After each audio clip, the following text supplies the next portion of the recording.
Hello and welcome to the Isles Weekly Recap. Today we have our usual host, Thomas Croza, over here in the top left corner. And in the top right corner, we have a special guest, James Duffy. James, do you want to introduce yourself? Tell us a little about who you are. Sure thing. So I've been an Islander fan most of my life. I've known Tommy most of my life as well. So those two things go hand in hand. I hopped on the awful cesspool that is Isles Twitter in about 2011. And since then, my life has been terrible. So here we are. Yeah. Well, that was breakneck speed. That was very concise. Awesome. James not used to having somebody that speaks in a concise manner. Yeah, exactly. This is great. So Tommy, why don't you take it away with the topics, the recap from the last week and, what we're going to talk about. Sure. So since we last spoke last Wednesday, the Isles have completed 4 games, which is nice with, COVID stuff going on with other teams. It's nice just to have games. So I appreciate just that. And the Isles started off with a rough one against Pittsburgh. They didn't play badly, but those dreaded goals in the last minutes, as Doc would say. I think one of the only things that I didn't like this past week was some soft clearances. And I'm sure Barry is going to be harping on that at practice is I don't know. I feel like very much they're trying to pass it out of the zone sometimes. And we're not this finesse team that has these incredible zone exits, unless it's Matt Barzal or occasionally Nick Leddy. But yeah, so I would say a very, very, very successful week. They probably should have gotten the full 8 points available. Look at that math in my head. But I mean, they have Pittsburgh, Jersey. Oh, no, actually, my schedule might be out of date now. I think they have Pittsburgh, and then they might have Buffalo again. But I think the outlook is pretty good. They take care of business against Buffalo, who they need to take care of business against. Because it's becoming very clear that Taylor Hall will be on the move again. And getting another win against Boston, fun. Varlamov is playing great, and now with Sorokin getting himself going, I'm fairly excited about the direction they're going. Yeah. Oh, man. I mean, there's a lot to get into, but I kind of want your take on this because I've been going back and forth for a little while in the early going.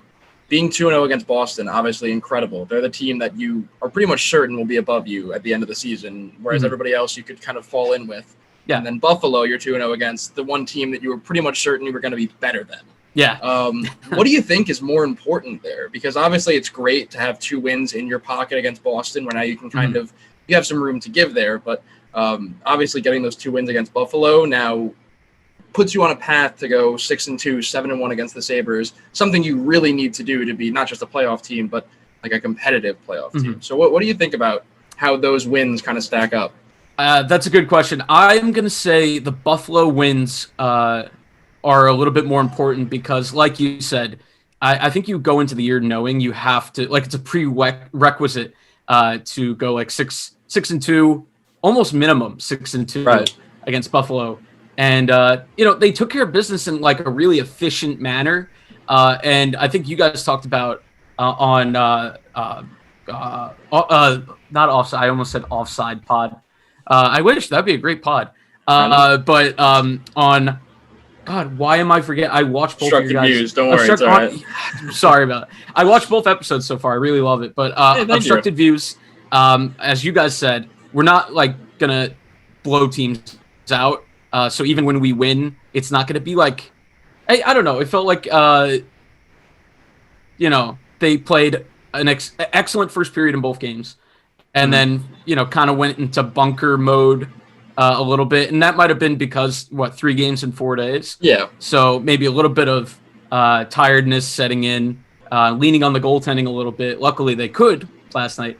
But, yes, to answer your question, I would say Boston is icing on the cake, and Buffalo is absolutely essential. Yeah, Buffalo is the cake, right? Without those wins, you don't even get to enjoy the Boston wins, right? If you're 0-2 against Buffalo and you're 1-2 against the Rangers and 0-2 against the Devils, then none of that really matters, right? It's interesting when you get into that. You play just 7 teams 8 times each, and that's your schedule. It makes those records head to head really, really interesting. Absolutely, it's it's going to be interesting. The games against the Caps. I feel like we have like weird ass games against Caps where even though we're a defensive team, we always end up in a track meet with the Caps, and that's never what we want.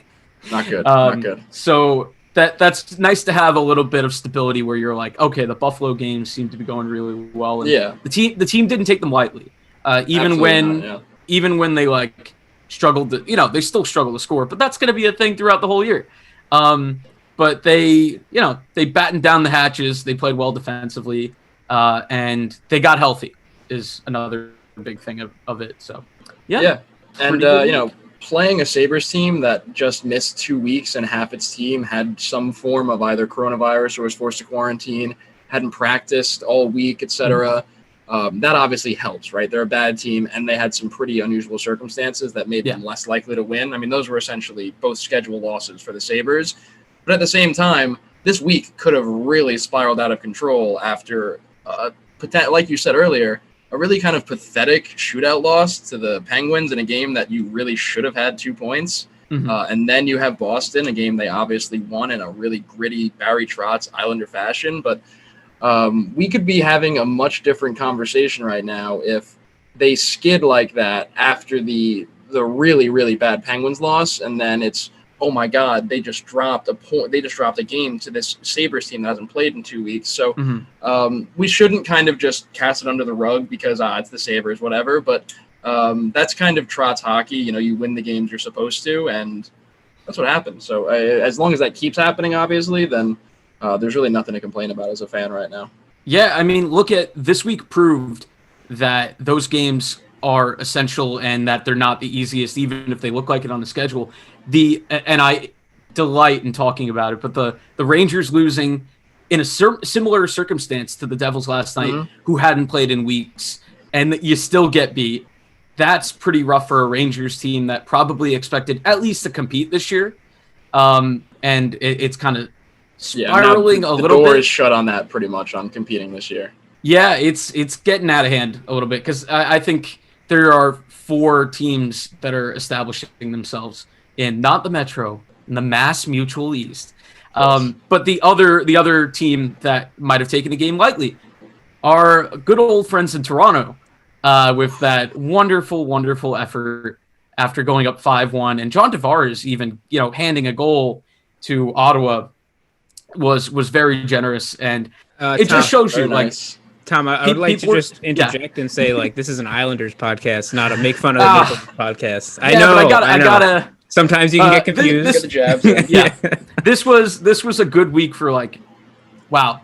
I mean, now I'm just taking it in even more that even it went well from our rivals' perspective of them losing games, especially the Rangers, and more Islanders focused. The Rangers losing in division. To a Devils team that's turning out to be a little bit tougher than I think we might have thought. I had them, I think, 7th in my predictions, and I had Buffalo 8. So we're taking care of them, but yeah, don't take those games lightly is basically what I mean. Without going in, I did go into a diatribe, so not without doing it, but I did. And James, so I wanted to ask you about goaltending going forward. So Varley has been just stellar. I think Vezina consideration at least at the moment. And now watching Sorokin not only get a shutout, I know it's against not a great team, but having to make some actual good saves, not just sleeping through the third, like the Islanders finally allowed Varley to do in that first game.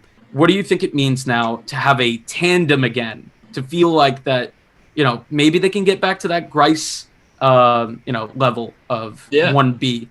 Oh, yeah. I mean, it's really exciting. And like you said, Vezina, if you're not thinking that, then the next thing you have to think is this a goaltending duo that's competitive for the Jennings again, like Grice and Leonard took home 2 years ago? I mean, the Islanders, I think, already are in the bottom 5 of the league, or I guess top 5 in goals against per game. They're currently 4th in goals against per game, so 2.2 against per game, and that's with Sorokin really struggling his first couple starts. Varlamov, he will cool down. He won't have a 930 and a sub-2 all year, but Sorokin will come up a little bit, and those regressions, both to the mean, will settle each other out to some extent. I think Varlamov playing this well is really important this year because we clearly saw that Sorokin maybe wasn't terribly comfortable his first 2-3 starts in net. That maybe jumping directly from the KHL to the NHL is not a great career path where he probably needed some time in the minors to develop. That wasn't really on the table this year.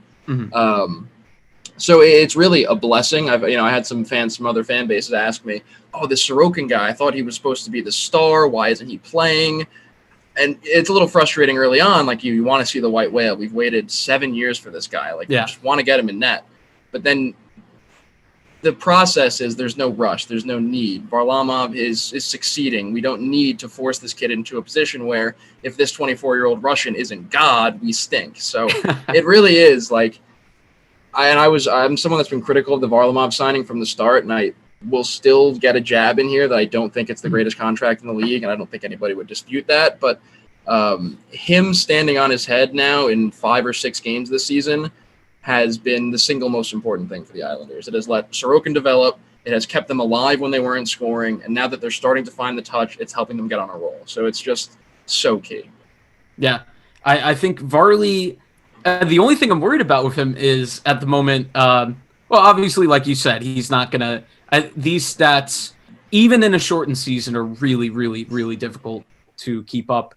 But I'm actually more worried about losing him in the expansion draft at the moment because obviously you're going to protect Sorokin. But, that's a bridge that we'll cross when we get to it. And maybe then, that contract, like you said, if that's out of the way and Sorokin's got the learning period through, and maybe next year you sign a good 1B and he gets to take over the 1A, then maybe they have, not lucked their way into it because I want to give them credit where it's due. Maybe they have planned this out, exactly right. Let's hope.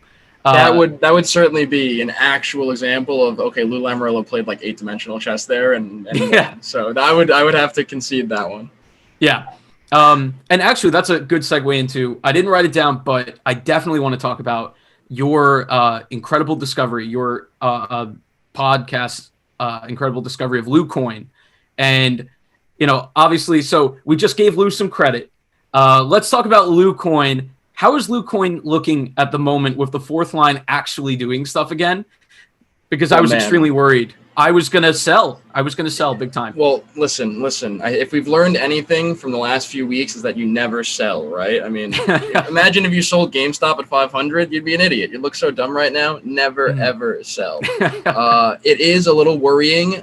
We're hoping that guys like Barzal, Beauvillier back in the lineup can pick up the slack and start mining some coins because, Cizikas and Martin decided to start scoring goals or whatever. So, kind of upsetting, obviously, but we'll make do, I think. Oliver Wahlstrom, actually, I think has been a kind of surprising Lou Coin star. I've really loved the physicality I've seen in his game the last couple of games. So watch out for his stonk to shoot up. Actually, we saw it out of Barzal yesterday, leading to that first goal. He absolutely got, a huge check-in, and I saw a lot of people saying that it was interference, and I've seen it a couple times, and I'm not sure still, but either way, it's Lou Coin. So he doesn't care. That'll go towards the next contract. But for Wahlstrom, like you said, that's interesting because I've seen, from what I've seen, the eye test, I like that it feels like he's starting to get the system that he is being told to play by Trotz. And maybe that takes away some offensive upside, but maybe it makes him a better rounded player in the long run. What do you think of the third line right now? What do you think is the primary third line we should be deploying going forward? Obviously now we've got Bo back, and so it kind of gives us a good problem. Yeah, and another good problem similar to Wahlstrom, I think, is that Michael Dal-Cole, in a similar fashion, has gotten to a point where he can play the style of hockey that Barry Trotz wants on the ice to the point now that he can play consistently. He can garner minutes in a middle six line, night in, night out. Yeah. That is a really big development. And Michael Dal-Cole is not going to be – he's hardly going to be a 5-goal scorer, let alone a 10, 15, 20-goal scorer at any point in a full season in his career. That's totally fine. At least he looks like an NHL forward that moderately belongs on the ice, which – gives them the ability now to stretch out their top 9. I actually really liked the Beauvillier, Pajot, Wallstrom third line while keeping Dal Cole with Nelson and Bailey. It just makes you deeper, more lethal, lower down. Obviously, Pajot has shown off the fact that he can score seemingly at will on certain shots. Yeah. And I think that, I guess the only alternative at this point would be either Komarov coming back in or Dal Cole dropping down the line, Beauvillier back to the second. But both of those options also ultimately further hamstring Wallstrom's development as someone that, like you said, is not really going to be an offensive showcase guy right now because of what the team needs from him. But to have any kind of forward progression in his ability to score, a line with Beauvillier and Pajot would kind of be a dream come true for him. Whereas if that's Komarov or Dal Cole on the other wing, then we're kind of back in the position of Pajot doing the yeoman's work to carry a third line that can't score. So I actually like the balance of power they've sorted out right now. Yeah, I think, well, first of all, I just wanted to comment because I literally had a dream last night that Dal Cole scored a hat trick, and I woke up and laughed. And that is not me just talking for the pod. I legitimately had a dream that he ripped 2 goals top That's shelf. amazing. And then, Yeah, that's literal fantasy hockey because I'm just dreaming it. But to what you said, I am enjoying watching the quickness on the third line that absolutely has not been there. Because Beauvillier, I think it seems like they waited the exact right amount of time to bring him back because he actually looked like he was back on track last night. It didn't look like they rushed a guy back, which is good. I think Barry Trotz, during that 5-game losing streak, was starting to take a little bit of flack, and lineup decisions are something that everybody, I'm guilty of it, of complaining about them, and then he finds a way to make them work out, and it felt like that finally wasn't happening. I even had somebody on Twitter trying to goad me into saying they should fire him. That is interesting. I was like, a 5-game road trip in a weird ass season, and you're gonna fire him? No, get him out. I mean, it's not like they made it to the Eastern Conference Final last year solely because of his ability as a coach. Let's get him out of here. Roll the dice with Jack Capuano again, maybe. Well, I mean, just look at the work that Barry has done with individual players, like you said. Dal Cole looks like a capable NHL player, which is something he has not looked like for most of his career. Yeah, right. I think I've been blessed to see him score in person twice. Wow. They were both eyes closed, deflection, I'm happy now type deals, and I think that's the type of goal you're going to get out of him. I honestly think Matt Martin has more offensive punch most nights, and I think statistically that's probably true. I don't know if it's smart numbers, analytically true, but I'm goal wise, I think Matt Martin is better somehow. But that is certainly true, at least in this year and last year. But I think you're right about the keeping. It might look weird having Dal Cole on that second line still, even if he doesn't produce tangible the numbers that most people would look at. But I've actually noticed his confidence. He's willing to get into plays, actually use his body. I think he's been learning from Anders a little bit with using his chin and his ass to box out people, at least a little bit along the boards. And just I've seen guys' confidence levels raise, and I think that you can attribute to how Barry deploys guys. He'll punish you, a la Komarov, when you do stupid things, and he even said in the media some of our veterans made really stupid plays tonight, and I think he's exactly treating the players as they feel like they deserve. You make a stupid play and you get benched. I think with Barry, you feel like you earned that benching. And during that 5-game losing streak, I think people forgot what an effect he can have on guys like Dal Cole that maybe on other teams would just be done. They'd be in the minors. And he's somehow, like the mining of Lucoin, he is able to mine some value out of players. that otherwise doesn't look like it's there. And I should say, I totally agree with you that Barry Trotz has worked wonders with individual players. And I think like Michael Dow Cole in this sense is almost like a mini Brock Nelson, where Brock was already a good player who we've seen take the next step. And then versus Dow Cole, who was a complete nothing that is now something. It's almost like found gold there, even though he was a 5th overall pick. But to that point, I mean, how often do you see a 5th overall pick drafted exclusively to be a sniper? I mean, that was his thing coming out of juniors. This guy could score goals, and then it stopped happening.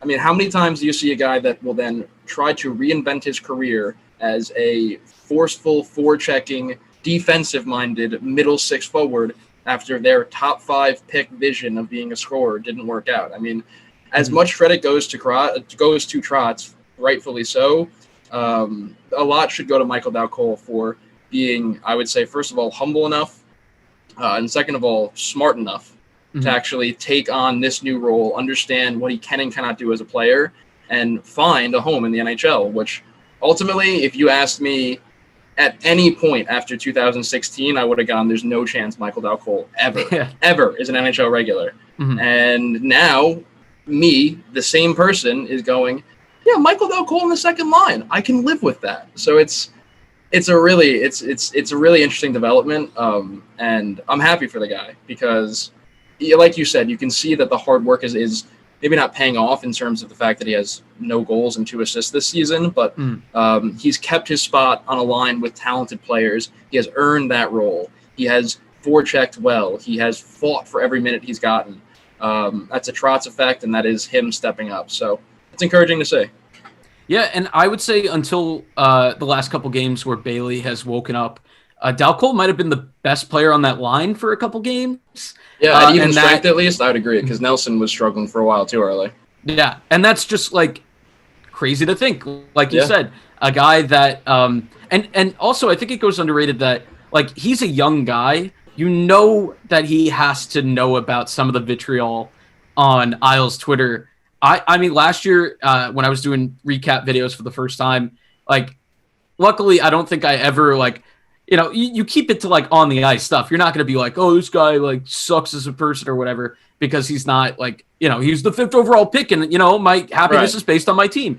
But I got to give him a lot of credit. He's a young guy, so he probably knew the amount of like bust, everybody, he's a bust, he's a bust. And like you said, humility to be able to go, all right, well, my junior level game, my junior style game isn't working. And I'm going to reinvent myself. And it's something that, Alexis Lafreniere is going to have to do next week. Okay, that true. Too much. Capo Caco's already working on. Yeah. Obviously over the top a little bit. But I think it's a great testament to the coaching staff and of the player. I think you're right that it can probably be easy to just be like, that's all Barry.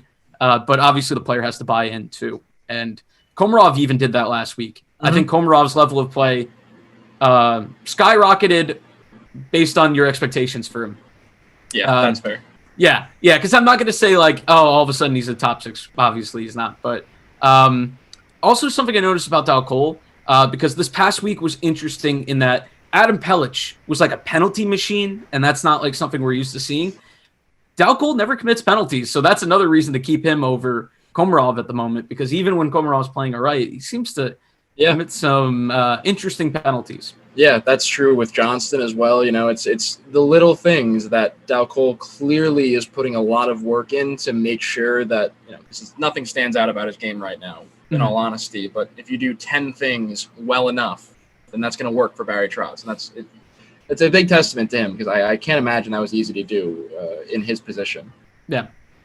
All right, I have another player that I want to speak of, in the scope of what we've seen throughout the whole season so far, and this is where it gets fun. Matthew Barzal, he is starting to get that shooting touch that I saw out of like Elias Pettersson last year, and I was like, oh, I want that for Barzy so much, because I know that there are points where he has to do it himself, because some guys, on his lines might not be carrying the weight. Luckily, we're getting kind of everything right now out of that top line. The top line is providing chances. It's cashing in. Anders Lee has looked really good. I've actually really been impressed by like his effort. I think it stood out most.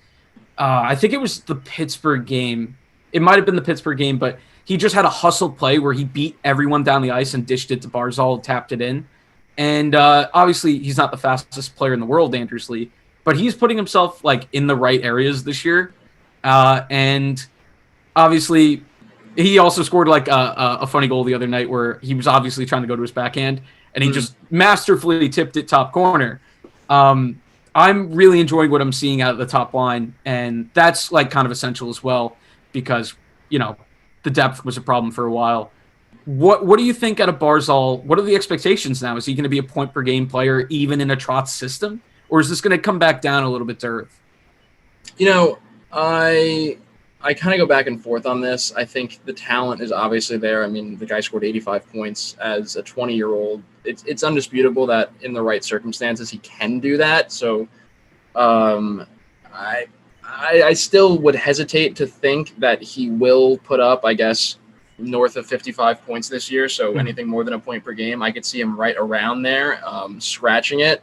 I could also see him just by kind of the quality of his play and the importance of himself to his team in the Hart conversation, even short of a point per game at the end of the year. I think his overall game is significantly coming around. I mean, just look at the fact that he's 10% better on faceoffs than he is for his career this year. Just, you know, there's a lot going on with Barzal this year that's maybe not jumping off the page the way that his point per game return is, but this is a big year for him. You know, you want to look back, I guess now it's his fourth full season in the league. If you're going to turn a corner, you know, end up like one of the guys like a Nathan McKinnon, like an Elias Pettersson, if you want to put yourselves in that category, then year 4, year 5, these are the times that you need to actually emerge as a star if you haven't already. Barzal obviously did, but has kind of been repressed for the last 2 years. So, and I think it's something to just kind of take stock in is that Trotz, as a defensive coach, can still generate incredible offensive players. I mean, when he was the coach of the Caps, they had 2 point per game centers, you know, in Kuznetsov and Backstrom. And it really is less of, I think, a Trotz problem and more of an Islander problem. They just don't have the talent to let him run a system, really even anything similar to what they ran in Washington. So this has to be a kind of shell, turtle up mindset. But, you know, as they get healthy, as guys like Wahlstrom and Dal Cole take steps and become NHL players, and that top 9 starts to round itself out, then the opportunities for Barzal will just open themselves up significantly, which I think puts him on a path to maybe hitting like 60 points this year, which I would be ecstatic about. Yeah, I'm pretty much ecstatic with him just like approaching anything near that because I feel like there's been a misconception. Maybe it's just by people who are only looking at like, you know, they're only looking at the end of the year stats. Maybe they're like, I don't know, maybe they're a fan out west and they don't get to watch that much of the East. And, you know, they're looking at Barzal and they're like, oh, declining point totals over the, you know, but I think Islander fans see, first of all, like he's becoming a more well-rounded player, like you said. I see him have some good back checks. He still takes some penalties in the offensive zone that are frustrating. But he's kind of making up for that with the amount of offense he's creating, not just like around him anymore, but like shooting. Wow, he can do that now. And I don't know. I think it's probably unfair to say that the last 2 years have been like a disappointment by any stretch because obviously what's the difference between his rookie year and the last 3 years? Jack Capuano was the coach of that team. That team played a 7-6 game in the course of a season. Not to say we can't do that against the Caps because we play weird games, like I said, but that was just a different season. Yeah, and I think that the expectations for him, I want them to get to like McKinnon levels, but obviously that is extremely difficult. But at least I'm seeing like, you know, like the traces there of like, maybe he can do that. Yeah. And maybe we will have to pay him $11 million in a few years. And if we do have to do that, it is nice that Andrew Ladd will no longer be an Islander, and it is nice that Leo Komarov will no longer be an Islander. And there's a couple things there where I think Lou maybe, I don't know if he planned those out more that they worked out. And obviously he didn't sign Ladd, so there's not much you could do there. Because, you know, that's Garth. We just keep him around for trading with the Oilers. But Yeah.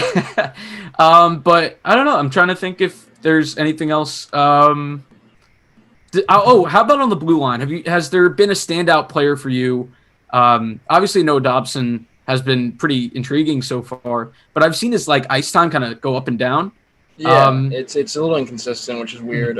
He's certainly the guy to watch. I mean, we're getting kind of dangerously close to the territory of everyone saying, okay, wow, Noah Dobson is going to be really good.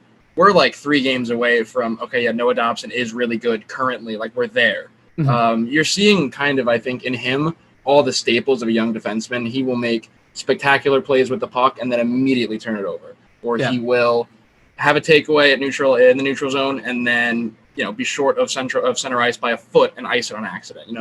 He really is kind of playing the I guess what you want to see out of a rookie. He makes the mistakes that are going to be there, but the upside is so prominent. I mean, I tweeted this last night, but so last year in 34 games, totaled 7 points. This year, 15 games, already totaled 7 points. So the offense, I think we all kind of knew was going to be there. It's what he was drafted for. He's a bit of a two-way player, but the offensive prowess has certainly been on display. Mhm. Outside of Dobson, I would say I really like what I've seen from Ryan Pollock this year. I've been a big fan of his since they drafted him. It seems like he is really maturing into a top pair defense role. And I'm just excited to see how that develops. With him still coming into his prime and Dobson really stepping up on the right side. I'm excited to see how that shakes out on defense. So, I think Scott Mayfield has been a bit of a disappointment. I think the same for Nick Leddy. But overall, again, when it comes to the Islanders, on average, you're not really noticing their defensemen, and that's a good thing when it comes to this team. Yeah, I do think we might have to employ your skills in billboard design because Adam Pellich is still a 78 according to NHL the video games, and that's just mean. I sign him every year. Every time I do a franchise mode, I sign him for like $1 million, and he's like excellent because he's a 78, but his defensive skill is like a 90. I mean, he's got to have what 99 stick checking, right? I mean, yeah, probably fantastic. If he doesn't have it in the game, I edit the player and put it up to 99.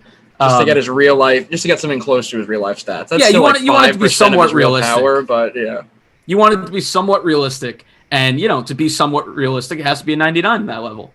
Absolutely. But I don't know. I think this past week it was probably just a fluke. The amount of penalties he took, and he didn't look great. But I think I can attribute that a little bit to 3 games in 4 days, and maybe a little bit of fatigue because it was like restraining penalties, some high sticks. Actually, there was like a little bit of a soft slashing call last night on him. But I don't think I'm too worried about that yet. I think it would take a lot for me to be worried about Pellich. Yeah, he and Pollock have still been one of the better pairs in the league in terms of just shutting down opponents. And that was the case even when they were kind of skidding in the first 10 games of the year. So I don't think there's any real room for concern there, which is just so weird. It's another one of those situations where Adam Pellich was a guy that I was virtually certain would be out of the league after watching him for a year and a half. I was like, you know what, this guy has no future, no career. And then now it's to the point where, like you said, takes some bad penalties, maybe has 2 or 3 mediocre games. And it's like, all right, well, it's Adam Pellich, though. It's our top defenseman. It's the stud. It's the shutdown guy. It's like we're so confident in someone that 2 years ago was a non-factor in terms of actually being a contributor in the league. It's just another kind of testament to how strange this 3-year run now has been with Barry and Lou. So, but like you said, just very little reason to be concerned about the Pellich-Pollock pairing. I think that's the last thing we need to be worrying about on the blue line. Although, have you considered that I've been told it's a fluke? Oh, now that you mention that, I'm worried. Yeah, I think, man, it's hard to be too worried about one area in particular right now. So I've been paying attention to our prospects and how they're doing overseas or in the AHL, and obviously Bridgeport is an interesting case because the winning culture has not come to Bridgeport. It has not made it across the Sound. So I'm wondering how much longer Brent Thompson has. But Samuel Bolduc today had 3 points and had a game-tying goal. I haven't gotten to watch a ton of him outside of, highlights. So you see the best of the guy. Right. But is there any hope that Bridgeport can produce a couple of guys in Bodie Wild and Bolduc, even if they're still terrible? And this is kind of an opinion I've had for years now. I'm gonna say no. I don't know what talent really has come out of Bridgeport in a way that you can meaningfully point and say, this guy actually, the AHL was a major point of his development where being with the Bridgeport Sound Tigers helped him along in his career.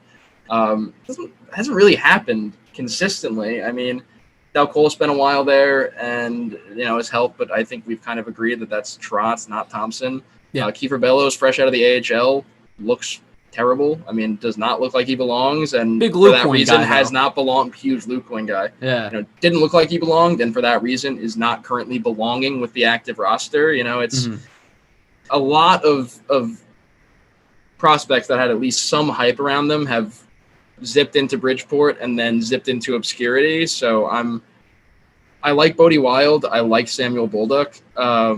There's definitely some kind of affection I have for Otto Koivula too, but I'm not sure I see anybody on the Bridgeport roster right now outside of maybe Jacob Skarek, just as a goalie, potentially developing into something that they can use in the future. I'm not sure I see anybody on Bridgeport's roster actually being a contributor for the Isles, in the next, let's say, 3-5 years. Bodie Wild and Jacob Skarek probably the top 2 competitors there, I'd say, though. Yeah, I would agree. Also, another player who I'm pretty sure played for Bridgeport, and it was not at all any point in their career that they'll talk about in the future. I don't think Pelich really had I think he played down there. I think he did too, but then he took 2 full seasons in the NHL before he really kind of got it together. Yeah, well, we were an AHL team around that time anyway. That's true. That's probably. Yeah, but at least defensively. But yeah, that is kind of worrying. I wonder, obviously that's such a first world problem to have for your NHL organization at the moment, but I do think it's still something that I'd like to see shaken up a little bit. We've seen such a overhaul at the NHL level in terms of just they not only Barry and Lou, and obviously Lou with varying results, but the goaltending coaches that came in from Washington with Barry. Does Barry know any AHL coaches? Please, because I want to think that Bellows can still do something, and I want to think that Bolduc, who only has 3 games under his belt, or 4 games. I think they just won today for the first time this season. But yeah, Bridgeport, that is kind of a dead end, it looks like, and that's not where you want to see first round pick Simon Holmstrom. I hope I said that at some point right. But I forgot about that guy entirely. I literally forgot he existed. Yeah, because I wanted whoever Nashville took in that draft. I wanted Tomasino. I think was the one that I was interested in. But hey, at least that kid Dufour is kind of starting to look like Anders Lee Part 2, late round pick, who's well, it's different in that he's playing in Europe and he's having a lot of success over there. But I joked right after our 5-game skid, I was like, yeah, can he play on the top line with Barzy tonight? Even though obviously that wasn't the our first line's been good. I shouldn't complain. Right. No. Eberle looks like he's been shot out of a cannon this year. And James, Mr. Producer, you said leading into the season that you felt that he was one of the more important guys to get going. And I think that is extremely... I totally remember saying that. Wait, actually, I do want to interrupt because I have a question that, because you guys were talking about the Sound Tigers. I've been thinking about this a lot. And I apologize for cutting you off, Tom. So don't forget whatever you're... That's okay. We're kind of in win now mode, right? We're our eyes are on the cup, right? Yeah. Because we got to the Eastern Conference Finals last year. I don't think any of the Islanders fans think that was a fluke. So probably that one guy that hates Bailey, but yeah, and the other guy that hates Trotz. But then, so if we don't win this year, which is obviously a big possibility, like what pieces are we going to have to replace for next year? Because there's going to be obviously some contracts are up and people that aren't going to get any better. Like I'd be surprised if Lee does as good as he's doing now next year. Same with Bailey. You know what I mean? Yeah. And so, and I don't see I feel like there's more talent leaving than coming in.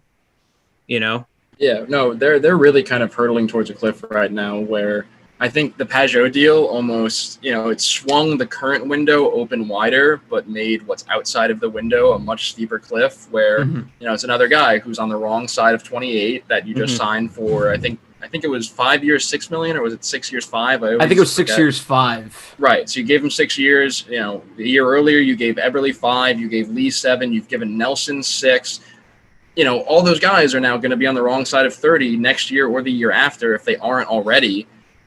That's not a team that has an upward trajectory, even with Barzal and Beauvillier. So it is really concerning. I mean, it's great to live in the moment right now. They look like a competitor. They look like a team that can make another run. But as soon as we get to July and they're not the team with the cup, then this could be a really rough future for them. I mean, we're looking at kind of like a long wander into the hockey wilderness if they don't either get success immediately or then commit to a full-scale overhaul again, which I'm not sure which of those is totally more likely, honestly. How long do you think they could hold on to this team? Like realistically, like they could probably hold on to it for another year with the same most of the same pieces. Like how long do you think they could stretch it? I say like 10 years. I say like just the same players. It would be good. Why not? Maybe 15. Yeah, exactly. 40-year-old Brock Nelson. Yeah. 60-year-old Andy Green. Ooh, he'll be a coach with Johnny Boychuk will be the coach at that point. That'd be cool.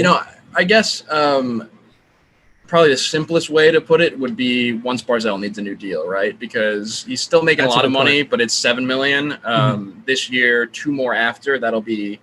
I mean, who knows if the cap goes up to, it could be 10, 11, 12, whatever it might be. At that point, when you're still going to have Lee, Nelson, Bailey, Eberle on the books, plus now paying your star premium, plus after this year, you have to pay Adam Pelech and Anthony Beauvillier, who aren't, superstars, but they're going to get money. They really have until Barzal gets paid, I think, to cash in on this team. And ideally, they would have already done so when Barzal was still making less than $1 million, but we're obviously past that. Yeah. I think probably at this point, I think even if you're the most optimistic Islander fan, you'd probably say the most most optimistic, the best case scenario is you get one cup and then you probably fall apart somewhere after that fairly close. But obviously, for a team that hasn't been there in decades, I would take that in a heartbeat. Absolutely. But obviously, and that's like probably the best case scenario is they get one. This is not a dynasty team. They have Bailey and Nelson, like you said, all the contracts are going to age not well at a certain point. These guys, luckily, I think Trotz is almost having the effect of like a refrigerator, and he's like keeping them, in their prime a little bit longer. But eventually, Barry also isn't super young, so Barry might want to retire. I'm not going to give anyone anxiety and say very soon, but like at some point, I don't remember when his contract runs up. I think we still have another couple years with Barry. But yeah, I think the worst case scenario is kind of that into the wilderness. It's probably better for them, like James said, at some point to, if they haven't won it in a couple of years, and not just that, but also like Nelson and Bailey are clearly like cooked, then they are going to have to, at minimum, acknowledge, retool time. And hopefully retool isn't like, we're an 82-point team for like 5 straight years, just holding on, just holding out. Because I think one of the most important things is to realize when your title window is over, you really should just like slam headfirst into first overall pick territory, because there's no point in sticking around the middle. I've been a Jets fan for a while, and tanking doesn't even help that much. They can't even tank right. They can't even tank right. I know. And I'm such a moron that I still rooted for the Jets every game until the one they won, because I didn't want to go 0-16, and I thought that we would be able to have everything and go 1-15 and also get Lawrence. But that's a separate thing. But again, this is an Islanders show, not a complaint about the Jets show. Yeah, but I know it could sometimes be the first time I found a chance, and they go hand in hand for most people too. Anyway. Exactly. Yeah. But I don't know. I guess what's something that we can leave off on? Maybe hot takes. What are some unpopular opinions that both you guys have about either players or the teams? Maybe it's not about the Isles. Maybe it's about another team. I'm not sure any of my opinions are popular. I like pineapple on pizza. That's insanity. That is insanity.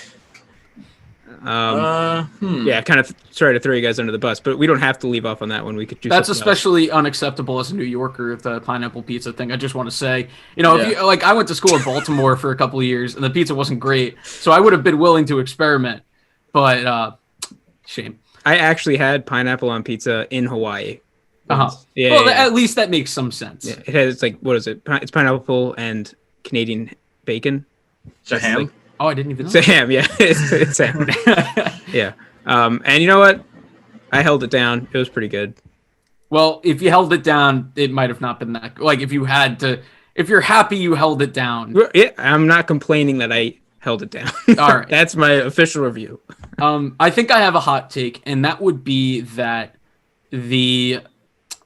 I think the Isles should probably go back out and get Franz Nielsen. They need him for shootouts. Oh, yeah. I mean, you have a weakness, identify it, solve it. We can't win shootouts. Now we can. We had a bad shootout. We only had one shootout this year. Let's overreact to it. Seriously, overcorrect. Why not? Let's acquire $5 million. Actually, he's close to $6 million. Franz Nielsen. He was my favorite Islander for a while. And I realized that our shootout record is really good as a franchise solely because of him. Oh, yeah. I mean, there was a while where he was the top shootout scorer like in NHL history on percentage, right? Yeah, and I still pretend that's true when I tell other people about me too. I still go, Franz Nielsen is the best shootout shooter of all time, and they go, are you sure? I go, well, I haven't checked it since 2016, so I think. Why would I check it since 2016? Yeah, I mean, what's the point? But I don't know, James, do you have an actual hot take? I'm formulating. Yeah, you know what? I'll go Islanders. I'll pull back my bow here, string it. Noah Dobson, top 10 in Norris voting next season. All right. I think you're starting to see like the seeds of that. And I thought it was more coach speak in the offseason when Barry said, I see him as a John Carlson type. And I kind of laughed because I didn't think he was bad last year, but I was like, what did you see last year that like? And then, you know what? He just looks like a confident skater. He's moving the puck. As much as I don't want to say Devon Toews because I miss him dearly. I think they're about equal in points. And I know Toews has missed time, so that's a little bit of an unfair comparison. But I don't think the drop-off has been noticeable at all. And I'm loving it. Also, a lot of teams struggle with right-handed defensemen, and I think we're actually pretty solid on that front. Yeah, and Dobson also, even when I watch him, I still am surprised at how big he is. I mean, the guy's 6'4" on paper, maybe probably 6'3" more realistically. And still has a lot of time. He's a 12-year-old face. Sorry. Right. It still has a lot of time to fill into that frame. I mean, I think he's still listed less than 200 pounds at 6'4". So, the road ahead is really bright for him. And to quote in a hockey cliche that actually probably doesn't even make any goddamn sense is that, defensemen develop slower, right? So let's give him some time anyway. But no, I mean, the future is bright for Dobson. And outside of what we know in terms of Barzal and Beauvillier, et cetera, he is certainly the most exciting thing right now. He's probably, I think, and this might even be a hot take too, in current hype levels, he's probably superseded Sorokin because Sorokin was kind of off to a tepid start versus Dobson has really shown a lot of flashes. And that'll just be fun to watch throughout the year as the two of them both collectively come into their own. Mm-hmm. Yeah, I think that's 100% fair. And, with Sorokin, I think I think people probably, like you said, they thought he'd just come in. Oh, he's 25 years old. He'll be great immediately. Different angles in different arena sizes is a part of that. And also, I look at a guy like Jacob Markstrom, who like took a while to like be a good goalie in the league. Oh, yeah. He didn't get his like deal, the season that got him the deal until he was like 29. So I don't want to say that Sorokin won't do that, but like people develop at their own pace. Within an Islander defensive system, I think it'll probably be easier for Sorokin to do that before 29, and that would be preferable because we would be screwed. I mean, Islander legend Tim Thomas didn't even make the league till he was 29, I think. So just something to keep in mind.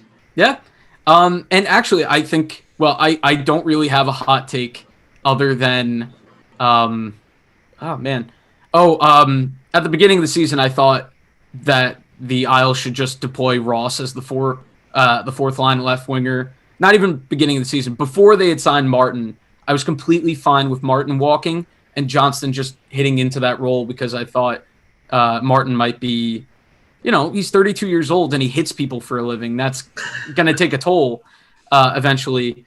And, it looked like that for the first, however many games. And to Martin's credit, he's, rebounded somewhat. Obviously, that's still 3 more years of that deal after this one. So that'll be fun. But interesting question, I think, that I'd like to leave it on for James is, do you have, it's a little bit early to think this, but it's a shortened season. Do you have a trade deadline target that you're like, that guy, I'm sold on him. I think he'll fit in our system. I want him. Is it Devon Toews? Jack Eichel. Oh, I mean, obviously not really, but it's early in the season you start looking at who's going to blow it up. So you have to be looking at who's Buffalo going to sell for spare parts. If you were able to land Taylor Hall on a rental deal, I think that's a deal you make as the Islanders because that puts you from team that could win the cup to team that could actually win the Stanley Cup. That's a game changing move. I just think that, to put a name out there, Taylor Hall is obviously the golden goose that might be available, but a top 6 winger that can actually put the puck in the back of the net sometimes can really elevate this team from flawed but competitive to competitive with flaws, if that makes any sense. Yeah, I could see that. The only thing, maybe it's because he's in Buffalo, and Buffalo, we've seen with Buffalo, it's a factory of sadness, to steal a phrase from the Browns. Robin Lehner almost, his career almost ended in Buffalo. And, obviously with the, I'm, so happy that he got the help he needed off the ice as well. But Buffalo just seems like a rough place to be. Yeah, dude. So, I mean, Ryan O'Reilly, basically was about to quit hockey because he was in Buffalo, and then less than a year later was the Stanley Cup champion and won the Conn Smythe and won the Selke that season. What the hell, Buffalo? What are you doing? Yeah, that trade doesn't look too good either. They didn't even get much out of that at the moment. But Buffalo's just in this weird space. It's not Canada, it's not really considered New York, so it's I think that's their problem. It's an identity issue. They've run out of folding tables, so I don't know how that's related. But actually, what I was leading up to is I actually haven't been at all impressed with Taylor Hall this year or even last year. But it could just be that he was in 2 places that, Arizona obviously is kind of a dumpster fire at the moment. Not as much on the ice, but off the ice. It's weird stuff going on, sanctions, threatening to sue reporters. Maybe if Taylor Hall got to a nice Long Island suburb and just got to enjoy, it's quarantine, so we can't do much. You got to enjoy the LIE. And, you got to enjoy the sounds of the LIE. Or the beautiful snow that hasn't left in weeks. But I don't know, him with either... I was going to say Pajot, but obviously he's not going to play on the third line with Pajot. Unless they drop Brock to the third line and bring Pajot up based on performance. I don't know. But somebody, and I'm going to aim lower, but somebody that I liked in the offseason that is on a team that they're not in blow it up territory, but I actually think they're not going to be able to sustain the good start they have. I like Anthony Duclair. I don't think the Florida Panthers are a sustainable model at the moment. I picked them to make the playoffs, but I had them as the 4 that in a division that I didn't think was great, we're just gonna maybe, based on like high level offensive talent, make it in. But yeah, I'm not sure if Florida is gonna stick with it based on their goaltending. And so I don't know. Duclair, I know he's been around the block. He's been in a bunch of different organizations, but I saw a video of him hugging Matt Barzal last year, and I was like, Ooh. "You should be on." It was after the speed skating competition. Of course. So I love creating narratives. But no, I think that's where I was aiming in the off season. Was like, oh, third line role, like, but maybe Wahlstrom will make it not so. But yeah, that I was aiming low. I wanted to Foley also, and that one obviously has worked out pretty well for the Canadiens. Really all involved. But yeah, I think that's pretty much it. James, do you have anything? James St. John, do you have any questions? And then I'll ask James. Oh, I'm invited back into the conversation. Okay. I'm really excited to see how, like, I feel like by the midpoint of the season, we'll have like an idea of like, you know, where the Isles will be like comfortably in the playoffs, or if they'll still be kind of competing for a spot, unless something like, you know, like a important player gets hurt. Thank you, Mr. Duffy, for being here. It was a pleasure, as always, to talk Islanders with you. To James St. John, thank you. I don't know why. Yeah, just thanks for being here. You know, yeah, I do this for free, you know. Yeah. Yeah, it's just mostly because I feel bad for Tom. So, you know, he's lonely. That's how it started. Yeah, exactly how it started. Yeah. So cute.